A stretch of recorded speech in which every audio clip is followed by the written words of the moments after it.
যে কোনো নিরামিষ দিনে কিংবা পূজা পার্বণের দিনে বাড়ির সকলের জন্য কী বানাবেন তা যদি ভেবে না পান, তো আমার আজকের শেয়ার করা রেসিপিটা অবশ্যই ট্রাই করুন। আজকের রেসিপিটা বানানো খুবই ইজি, কোনো ঝামেলা ছাড়াই আপনারা বানিয়ে নিতে পারবেন, তাও আবার বাড়িতে থাকা মাত্র কয়েকটি উপকরণ দিয়ে। তো চলুন বেশি দেরি না করে শুরু করছি আমার আজকের এই সহজ রেসিপি।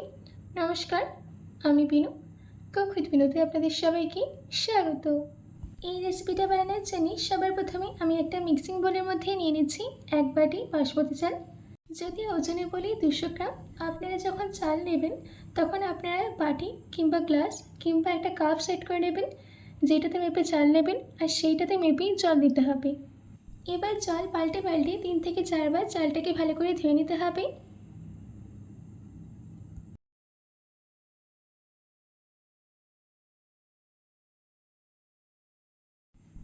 আমার এখানে চাল ধুয়ে নেওয়া হয়ে গেছে। এবার আমি এর মধ্যে অ্যাড করে দিচ্ছি 1.5 কাপ পরিমাণে জল। জলটা ততটাই দিতে হবে যাতে চালটা একদম ডুবে যায়। এবার আমি চালটাকে আধ ঘন্টার জন্য ভিজিয়ে রেখে দেবো। এখন আমাদের এখানে আধ ঘন্টা হয়ে গেছে। এবার আমি কড়াইয়ের মধ্যে নিয়ে নিচ্ছি 1 চামচ ঘি। ঘি গরম হয়ে গেলে দিয়ে দিতে হবে কাজু আর আমন্ড। আমন্ডটা এখানে অপশনাল, আপনারা চাইলে দিতেও পারেন কিংবা নাও দিতে পারেন।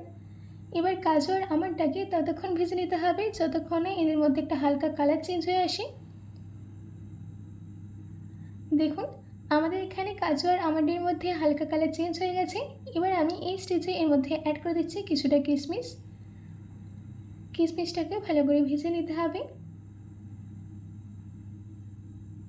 দেখুন আমাদের এখানে কিশমিশটাও ভালো করে ভেজে নেওয়া হয়ে গেছে। এবার আমি সব ড্রাই ফ্রুটসগুলোকে কড়াই থেকে তুলে নিয়ে একটা প্লেটে নামিয়ে নিচ্ছি। যতটুকু ঘি আছে তার মধ্যে আরও 1 চামচ ঘি আমি অ্যাড করে দিচ্ছি। ঘিটা সম্পূর্ণ গরম হয়ে গেলে এর মধ্যে অ্যাড করে দিতে হবে 1/4 টিস্পুন শাহি জিরা। এবার আমি গরম মশলার জন্য নিয়েছি হাফ দারচিনি, একটা বড় এলাচ, 3টে ছোটো এলাচ, একটা স্টার অ্যানিস, 5টা লবঙ্গ, 10টা গোলমরিচ আর নিয়েছি একটা জয়িত্রী। এবার এই গরম মশলাগুলোকে 10 সেকেন্ডের জন্য সতে করে নিতে হবে। 10 সেকেন্ড সতে করে নেওয়া হয়ে গেলে এর মধ্যে অ্যাড করে দিতে হবে ভিজিয়ে রাখা চাল। চালটা দেওয়ার পর এর মধ্যে অ্যাড করে দিচ্ছি 1 চামচ গ্রেট করে নেওয়া আদা। এবার গ্যাসের ফ্লেমটাকে লো মিডিয়ামে রেখে চালটাকে 2 থেকে 3 মিনিট ভেজে নিতে হবে। আমি যেই প্রসেসে পোলাওটা করছি সেই প্রসেসেই করবেন, তাহলে দেখবেন যে আপনাদের পোলাও একদম ঝরঝরে হবে। আমাদের এখানে 4 মিনিট হয়ে গেছে, চালটাও আমাদের ভাজা হয়ে গেছে। এবার আমি এর মধ্যে অ্যাড করে দিচ্ছি 2 বাটি জল। 1 বাটি চালের জন্য সবসময় 2 বাটি জল দেবেন। দিচ্ছি 1 ছোটো চামচ নুন। এবার এই সব কিছুকে ভালো করে মিশিয়ে নিতে হবে।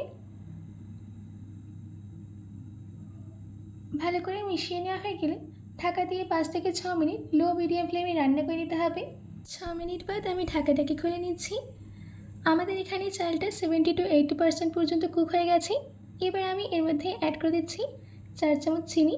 চিনিটা আপনারা আপনাদের স্বাদ অনুযায়ী কম বেশিও করতে পারেন। এবার আমি এর মধ্যে অ্যাড করে দিচ্ছি ভেজে রাখা ড্রাই ফ্রুটস, দিচ্ছি কিছুটা চেরি। এবার এই সব কিছুকে ভালো করে মিশিয়ে নিতে হবে। এই সব কিছুকে চালের সঙ্গে ভালো করে মিশিয়ে নেওয়া হয়ে গেছে।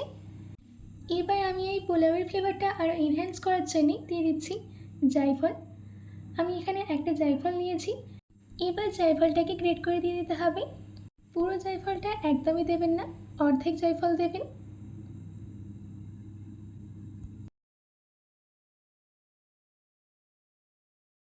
এবার আমি এর মধ্যে অ্যাড করে দিচ্ছি 1 চামচ ঘি।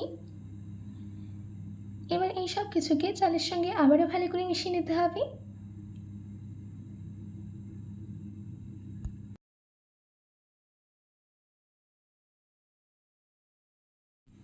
আমাদের এখানে সব কিছু ভালো করে মিশিয়ে নেওয়া হয়ে গেছে।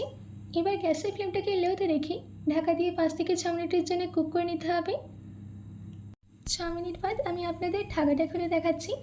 দেখুন আমাদের চাল কিন্তু সম্পূর্ণ সেদ্ধ হয়ে গেছে আর একদমই ভাঙেনি, ঝরঝরে হয়েছে।